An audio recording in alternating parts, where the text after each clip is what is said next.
हाँ जी। तो क्या पढ़ रहे थे हम? बहुवीरी समास, सॉरी, तत्पुरुष समास। और तत्पुरुष समास के कितने भेद पढ़े थे हमने? तत्पुरुष समास के हमने 6 भेद थे, जिसमें से हमारा जो सबसे पहला भेद होता है वो होता है हमारा ये कर्म तत्पुरुष समास। तो कर्म तत्पुरुष समास की यदि मैं आपसे विभक्ति पूछूं तो विभक्ति इसकी क्या होती है? तो इसमें किस कारक विभक्ति का प्रयोग होता है कर्म कारक में? इसमें विभक्ति होती है आपकी, ये होती है आपकी को। यानी कि जब भी आप किसी समस्त पद का समास विग्रह करेंगे तो आपको को विभक्ति यहां पर देखने को मिलेगी। क्लियर बात? बहुत बढ़िया। जैसे कि मैं यहां पर शब्द लिखूं आपका गगनचुंबी। क्या लिखूं मैं? गगनचुंबी। तो यदि मैं इसका समास विग्रह करूं तो मुझे क्या प्राप्त होगा? मुझे प्राप्त होगा गगन को चूमने वाला। गगन को चूमने वाला, जैसे कि आपने सुना होगा गगनचुंबी छक्का लगा, क्रिकेट मैच में गगनचुंबी छक्का लगा, यानी कि गगन को चूमने वाला छक्का।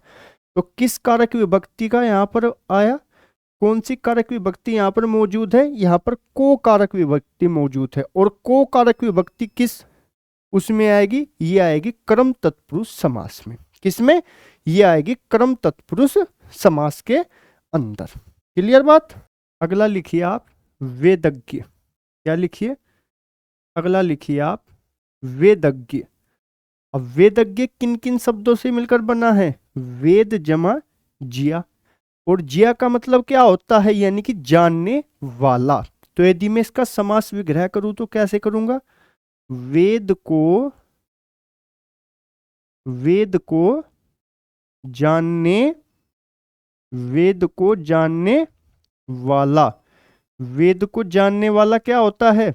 ये होता है आपका वेदज्ञ। क्या होता है? ये आपका वेदज्ञ होता है। क्लियर बात? इसके बाद अगला लिखिए आप क्या? आपत्तिजनक। आपत्तिजनक।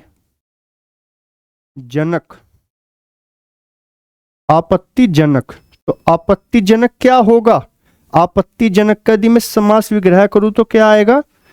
आपत्ति को जन्म देने वाला। आपत्ति को जन्म देने वाला। आपत्ति को जन्म देने वाला। तो क्या होगा? आपत्ति को जन्म देने वाला। तो किस कारक विभक्ति का प्रयोग हो रहा है? आप कहेंगे इसमें को कारक विभक्ति का प्रयोग हो रहा है। और को कारक विभक्ति किसके अंतर्गत आती है? ये आती है आपकी कर्म तत्पुरुष समास के अंतर्गत। इसके बाद ऐसे ही आप लिखिए यहां पर माखन चोर। क्या लिखिए आप? माखन चोर। तो माखन चोर को क्या लिख सकता हूं मैं? माखन को चुराने वाला। क्या लिख सकता हूं मैं? माखन को चुराने वाला। तो किस कारक विभक्ति का प्रयोग हो रहा है? को कारक विभक्ति का यहां पर प्रयोग हो रहा है। क्लियर बात? बहुत बढ़िया। इसके बाद आप और लिखिए, यहां पर लिखिए आप ग्रंथकार। क्या लिखिए? ग्रंथकार, यानी कि ग्रंथ को करने वाला। इसके बाद संगीतकार। क्या लिखिए आप? संगीतकार, यानी कि संगीत को करने वाला। संगीत को करने वाला। इसके बाद जेब कतरा। क्या लिखिए आप? जेब कतरा, यानी कि जेब को कतरने वाला। जेब को कतरने वाला।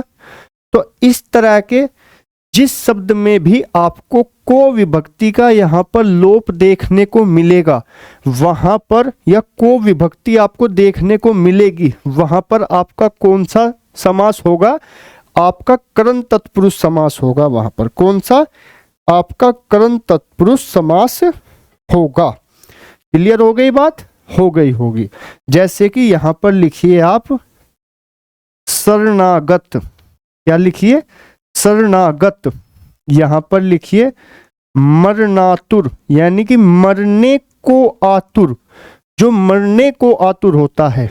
इसके बाद और क्या लिख सकते हैं हम, और लिखिए यहां पर आप नरभक्षी, क्या, यानी कि नर का भक्षण करने वाला जो होता है वो किसके अंतर्गत आता है, वो आता है आपका ये क्रम तत्पुरुष के।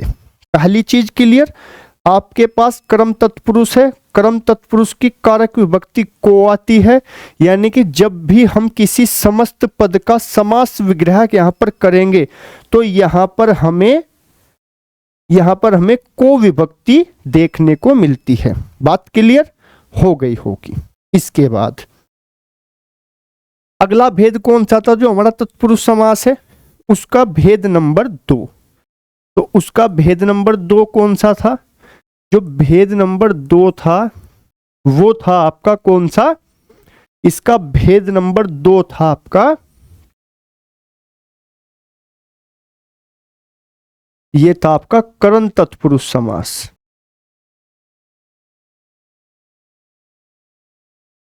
ये था आपका करण तत्पुरुष समास। और जो आपका ये करण तत्पुरुष समास है इसकी कारक विभक्ति क्या होती है, इसकी कारक विभक्ति क्या होती है,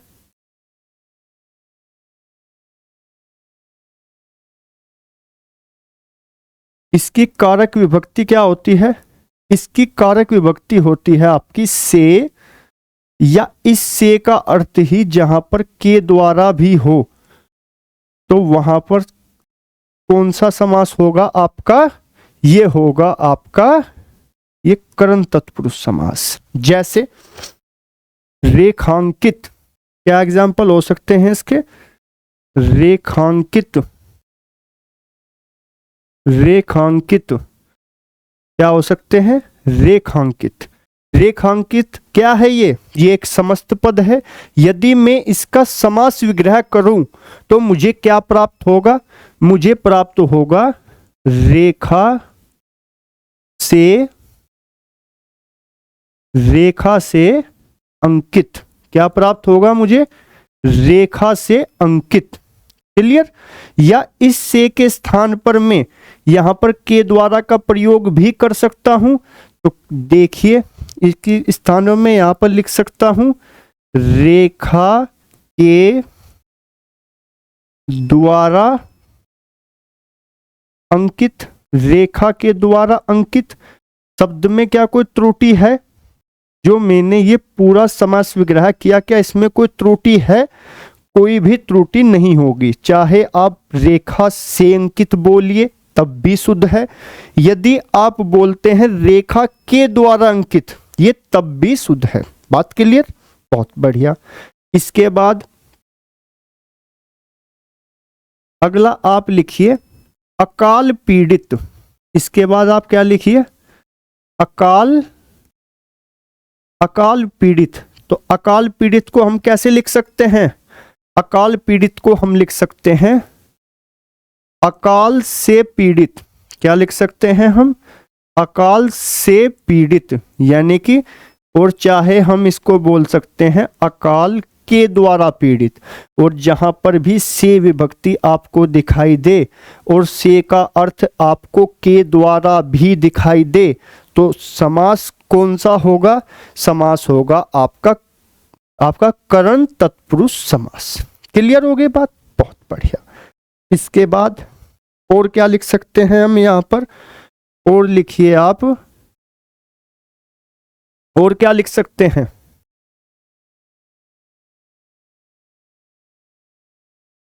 और लिखिए आप यहां पर दोषपूर्ण। क्या लिखिए, दोषपूर्ण। दोषपूर्ण में क्या लिख सकते हैं आप, दोष से पूर्ण या दोष के द्वारा पूर्ण, दोष से पूर्ण। क्लियर। इसके बाद अगला लिखिए आप गुण युक्त। गुण युक्त, यानी कि गुण से युक्त। क्या लिख सकते हैं? गुण से युक्त। क्या लिख सकते हैं? गुण से युक्त लिख सकते हैं। बात क्लियर? बहुत बढ़िया, बात क्लियर हो गई होगी।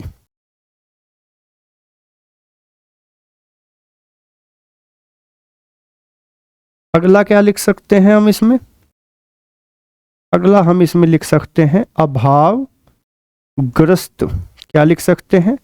अभावग्रस्त, यानी कि अभाव से ग्रस्त या अभाव के द्वारा ग्रस्त लिख सकते हैं। बहुत बढ़िया। इसके बाद में शोकाकुल। क्या लिख सकते हैं? शोकाकुल, यानी कि इसको क्या लिख सकते हैं हम? शोक से आकुल। क्या लिख सकते हैं? शोक से आकुल लिख सकते हैं। आप कहेंगे जी भैया बिल्कुल लिख सकते हैं, या इसके स्थान पर, से के स्थान पर मैं के द्वारा भी लगा सकता हूं। मैं बोल सकता हूं शोक के द्वारा आकुल, यानी कि दुख से पीड़ित। क्लियर? तो जहां पर भी आपको से विभक्ति या से के स्थान पर आपको के द्वारा भी नजर आए, तो वहां पर आपको कौन सा समास होगा आपका? ये होगा आपका करण तत्पुरुष समास।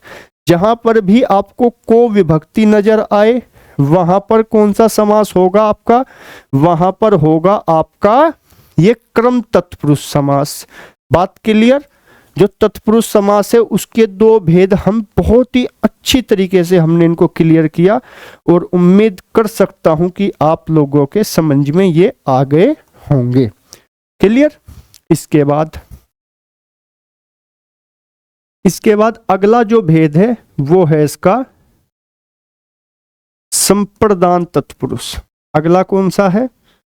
अगला भेद है इसका संप्रदान तत्पुरुष समास। संप्रदान तत्पुरुष समास, अगला भेद है इसका ये संप्रदान तत्पुरुष समास। क्लियर हुई बात? हो गई होगी। कौन सा? ये है आपका संप्रदान तत्पुरुष समास। बहुत बढ़िया। इसके बाद संप्रदान तत्पुरुष समास की जो कारक विभक्ति होती है वो क्या होती है, या इसका विभक्ति चिन्ह क्या होता है? इसका जो विभक्ति होती है वे होती है आपकी के लिए। क्या होती है? वे होती है आपकी के लिए। क्लियर? क्या होती है इसकी कारक विभक्ति? ये होती है आपकी के लिए। बहुत बढ़िया। इसके बाद इसमें कैसे एग्जाम्पल आएंगे? इसमें आएंगे आपके जैसे बैलगाड़ी। क्या आ गया आपका? बैलगाड़ी। तो बैलगाड़ी में कौन सा समास है आपसे पूछेगा, तो आप क्या कहेंगे? बैलगाड़ी में संप्रदान तत्पुरुष है। कैसे? इसका विग्रह करते समय, ये समस्त पद है, समस्त पद का विग्रह करते समय यदि संप्रदान तत्पुरुष के कारक विभक्ति आए तो समास कौन सा होगा आपका? संप्रदान तत्पुरुष समास। तो क्या होगा इसका यदि मैं समास विग्रह करूं? तो बैल के लिए गाड़ी। क्या होगा? बैल के लिए गाड़ी। बहुत सी किताबों में ये संबंध तत्पुरुष समास का उदाहरण बताया गया है। उसमें क्या बताया है? संबंध की कारक विभक्ति क्या थी? उसकी थी काके की। बहुत सी जगह बताया है बैल की गाड़ी। बैल की गाड़ी। तो आप ये बताइए कि इन दोनों में से कौन सा सही है? क्या बैल की स्वयं की गाड़ी होती है? आप बताइए, क्या बैल की स्वयं की गाड़ी होती है? आप कहेंगे जी नहीं, बैल के लिए गाड़ी होती है, बैल की गाड़ी नहीं होता। क्लियर बात? बहुत बढ़िया। इसके बाद अगला लिखिए आप मसालेदानी। अगला क्या लिखिए?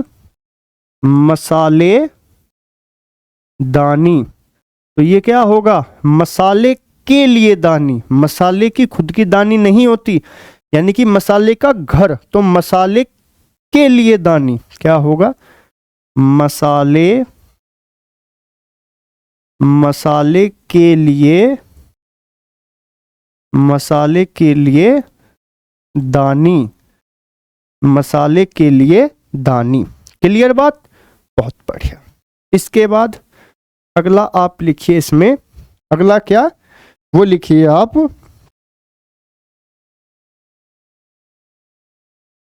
मच्छरदानी। मच्छरदानी भी ऐसे ही होगा आपका, मच्छर के लिए दानी। इसके बाद न्यायालय, न्यायालय यानी कि न्याय के लिए आलय। क्लियर? इसके बाद विद्यालय यानी कि विद्या के लिए आलय। विद्या का आलय थोड़ा ही होता है, या होता है विद्या का स्वयं का घर थोड़ा ही होता है, ये होता है विद्या के लिए घर, यानी कि विद्या के लिए आलय। क्लियर बात? बहुत बढ़िया। इसके बाद आप अगला लिखिए आप, ये हो गया मच्छरदानी। इसके बाद लिखिए आप रसोई घर। तो क्या होता है, रसोई का स्वयं का घर होता है या रसोई के लिए घर होता है, तो क्या कहेंगे, रसोई के लिए घर। क्लियर बात? बहुत बढ़िया। इसके बाद अगला लिखिए आप परीक्षा भवन। अगला क्या लिखिए आप, ये लिखिए परीक्षा भवन। तो परीक्षा के लिए भवन, अगला क्या होगा, परीक्षा के लिए भवन। इसके बाद गौशाला, तो गाय के लिए शाला, ये होती है गौशाला। क्लियर? तो जहां पर भी आपको समस्त पद का समास विग्रह करने के उपरांत आपको कहीं पर भी के लिए विभक्ति दिखाई दे, तो समास कौन सा होगा, आपका संप्रदान तत्पुरुष समास यहां पर होगा। क्लियर? बहुत बढ़िया। एग्जाम्पल हजारों लाखों कितने भी हो सकते हैं, पर समझाने के लिए जितने सफिशिएंट थे उतने मैंने आपको समझा दी। इसके बाद इसका अगला भेद लिखिए। भेद नंबर कौन सा है, यह है 4। कौन सा है, यह है आपका 4। भेद नंबर 4 लिखिए। 4 में क्या है आपका, यह है आपका अपादान, अपादान तत्पुरुष, अपादान तत्पुरुष समास। जो अपादान तत्पुरुष समास है, अपादान तत्पुरुष समास है जो, उसमें उसकी जो विभक्ति है, उसकी कारक विभक्ति क्या होती है, अपादान तत्पुरुष की जो कारक विभक्ति है वो क्या होती है, वो होती है आपकी से। क्या होती है, वो होती है आपकी से। और जो ये से है, आप कहेंगे कि से तो भैया हमारा कौन से उसमें था, ये हमारा करण तत्पुरुष में भी था। तो उसमें और इसमें क्या अंतर है कि भैया करण तत्पुरुष और अपादान तत्पुरुष में क्या अंतर है। जो हमारा करण तत्पुरुष था उसमें जो से था वो उसका अर्थ किसके द्वारा था, उसका अर्थ के द्वारा भी आ सकता था। परंतु जो अपादान तत्पुरुष में से है, ये हमेशा किसको दर्शाएगा, ये हमेशा अलगाव को दर्शाता है। ये किसको दर्शाता है, ये अलगाव को दर्शाता है। क्लियर? इसके बाद अगली चीज, यानी कि परिभाषा क्या बनेगी अपादान तत्पुरुष की। यदि मैं परिभाषा की बात करूं, इसकी परिभाषा बनेगी समस्त पद का समास विग्रह करते समय। क्या परिभाषा बनेगी, समस्त पद का समास विग्रह करते समय इसमें से विभक्ति जो अलगाव को दर्शाती है वो आती है। क्लियर? कौन सी विभक्ति आती है इसमें, से विभक्ति इसमें आती है। जैसे मैं लिख दूं यहां पर रोग मुक्त, क्या लिख दिया मैंने, रोग मुक्त। तो इसमें क्या होगा, अगर मैं इसका समास विग्रह करूं तो क्या होगा, ये रोग से मुक्त। क्या होगा, रोग से मुक्त, यानी कि रोग से क्या हो गया व्यक्ति, रोग से व्यक्ति अलग हो गया। क्या हो गया, अलग हो गया। तो रोग मुक्त में कौन सा समास है, ये है आपका अपादान तत्पुरुष। परंतु यहीं पर यदि कभी आपको वो शब्द लिख कर दे योग रोग युक्त, यानी कि रोग युक्त का मतलब क्या है, योग से युक्त, यानी कि योग से जुड़ा हुआ, यानी कि योग के द्वारा जुड़ा हुआ व्यक्ति, तो यहां पर कौन सा आएगा, यहां पर आपका ये करण तत्पुरुष समास का एग्जाम्पल हो जाएगा, क्योंकि यहां पर ये अलगाव को नहीं दर्शा रहा। जहां पर भी से अलगाव को दर्शाएगा वहां पर ही आपका कौन सा समास होगा, आपका अपादान तत्पुरुष समास होगा।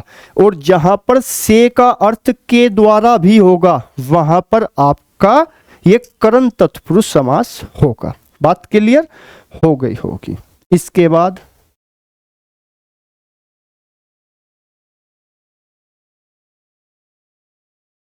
बाद अगला लिखिए आप एग्जाम्पल, ये लिखिए आप पाप मुक्त। क्या लिखिए, लिखिए पाप मुक्त, यानी कि पाप से मुक्त, यानी कि पाप से क्या हो गया, पाप से अलग हो गया। ये पाप से मुख, पाप से मुक्त, क्या लिखिए आप, पाप से मुक्त, यानी कि व्यक्ति क्या हो गया, पाप से मुक्त हो गया। इसके बाद धर्म विमुख, अगला एग्जाम्पल क्या लिखिए आप, धर्म विमुख, यानी कि धर्म से विमुख, धर्म से अलग हो गया। इसके बाद अगला एग्जाम्पल आप लिखिए यहां पर गुणातीत। क्या लिखिए, गुणातीत, यानी कि गुण से ईत, गुण से अतीत, यानी कि गुण से क्या हो गया, गुण से व्यक्ति गुण से परे हो गया। क्लियर। तो ऐसे समस्त पद जिसमें समास विग्रह करने पर से विभक्ति आती हो और उस से का अर्थ अलगाव को दर्शाया गया हो, तो वहां पर कौन सा समास होगा, वहां पर आपका अपादान तत्पुरुष समास होगा। कौन सा, अपादान तत्पुरुष समास आपका वहां पर होगा। क्लियर, समझ में आई बात। जैसे और एग्जाम्पल इसके, बंधन मुक्त, क्या हो गया, बंधन मुक्त, यानी कि व्यक्ति क्या हो गया, बंधन से छूट गया, बंधन से क्या हो गया, छूट गया, यानी कि बंधन से मुक्त हो गया। इसके बाद दृष्टिहीन, यानी कि दृष्टि से हीन हो गया, यानी कि आंखों की रोशनी से दूर हो गया, यानी कि उसकी नजरें काम नहीं कर रही। इसके बाद और क्या हो सकती है, बस इतने एग्जाम्पल बहुत है। क्लियर। इसके बाद अगला लिखिए, इसका अगला कौन सा था, ये पांचवा, ये था आपका संबंध तत्पुरुष समास। संबंध तत्पुरुष समास, संबंध तत्पुरुष समास। क्लियर। तो संबंध तत्पुरुष समास में जो इसकी कारक विभक्ति होती है वो क्या होती है,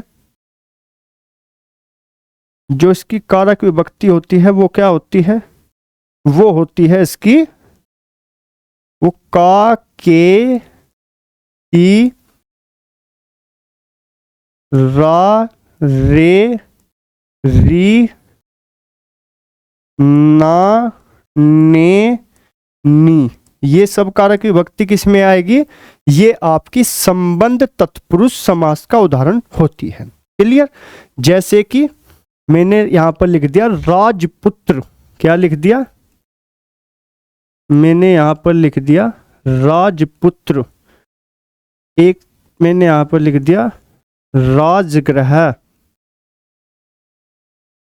एक मैंने यहां पर लिख दिया आपका गृह स्वामी, गृह स्वामी,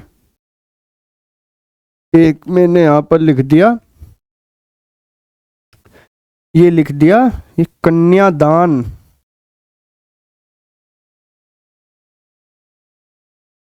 एक मैंने लिख दिया गंगा तट।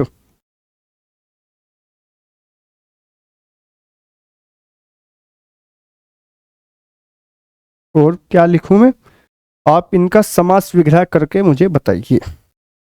एक लिख दिया मैंने यहां पर भारत रत्न।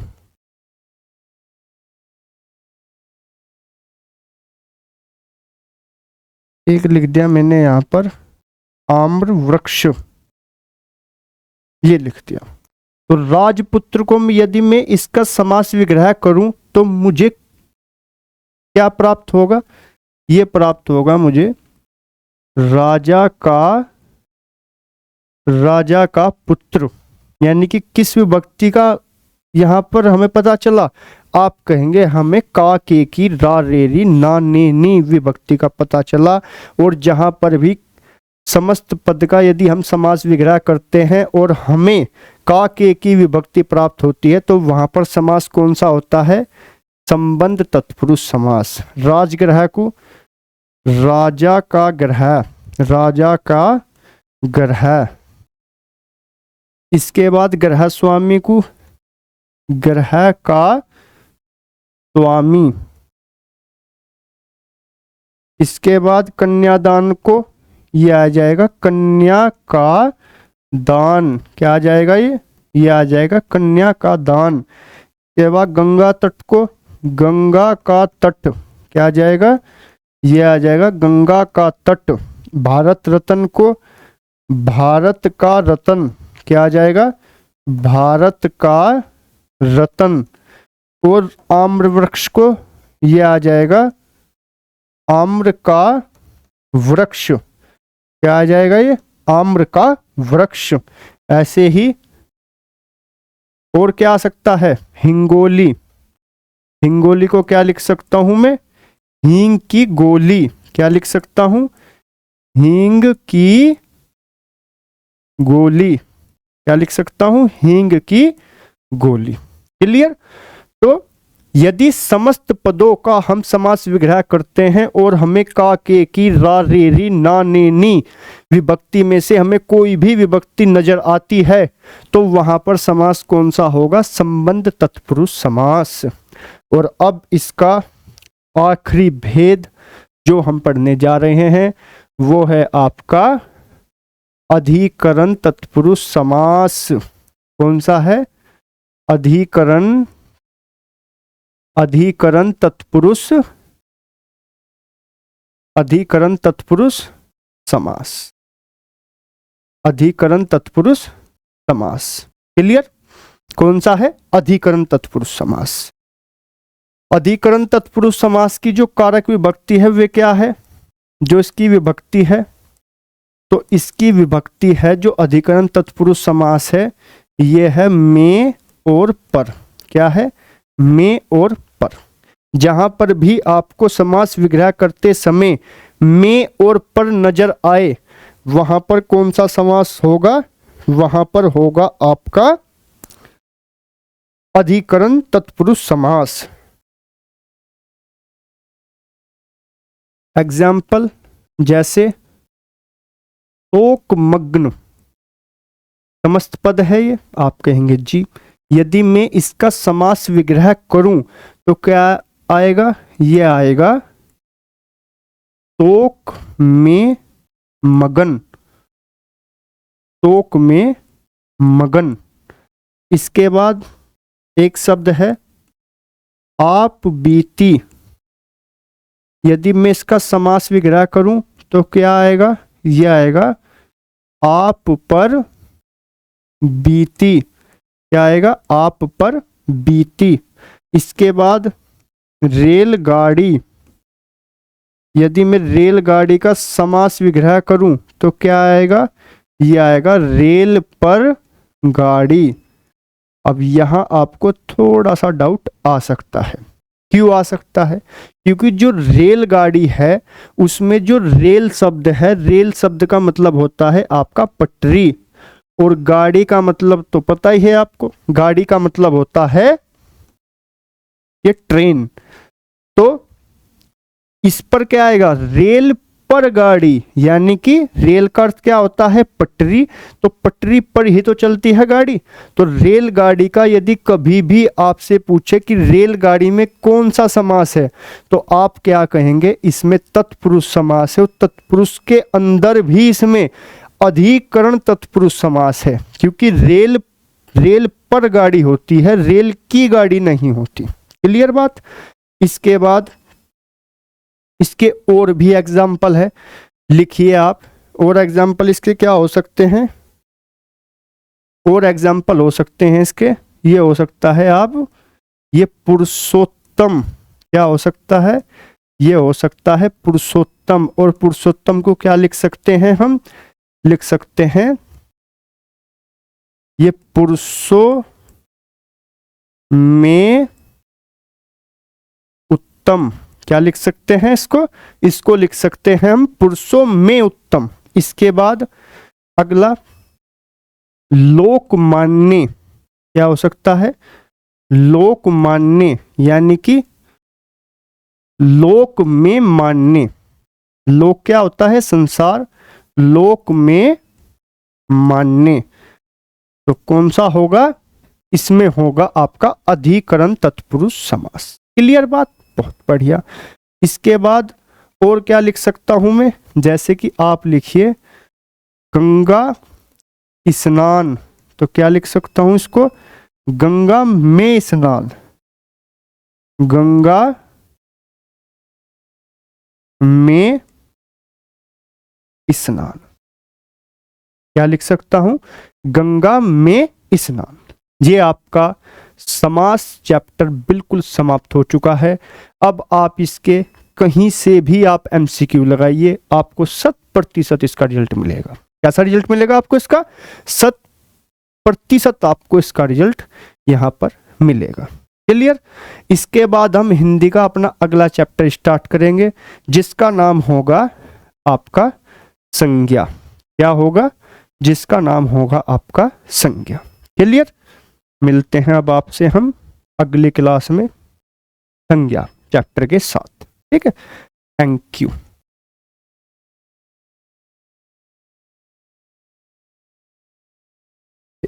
नमस्कार।